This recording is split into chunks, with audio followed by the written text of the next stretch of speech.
Yun yung mga aso. Ayan, natutulog si Eli. So, marami kaming gagawin today. So, marami pong labahin. Ayan. I-check pa yung mga kwarto. Kunin yung mga bedsheet. Kasi katatapos lang po ng event at 3 days. So, ayan po guys. Ayan, may mga saging dito. Ayan.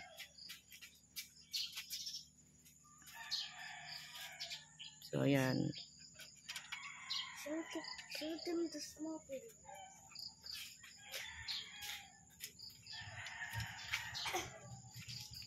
So, ito yung pinaka-pantry namin dito sa farm. Yan, medyo ini-improve ito.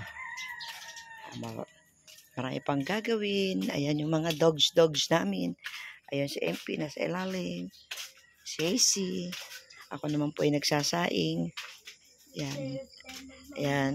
Yung aming mga pinaghugasan ay aming liligpitin pa. So, yan yung mga ginamit. So, marami pong gagawin ngayon si Babes Love, guys. So, good morning po sa ating lahat. Shout out. Ayan, sana po hindi naman umulan maghapon para makapaglaro ang aking mga chikiting. Ayan. Ang daming bulaklak, guys. So, ano ba yung tent? So, hindi na po natatanggalin yung tent na yan hanggang next week na naman kasi may event na naman po dito. Pero 2 days lang ang event.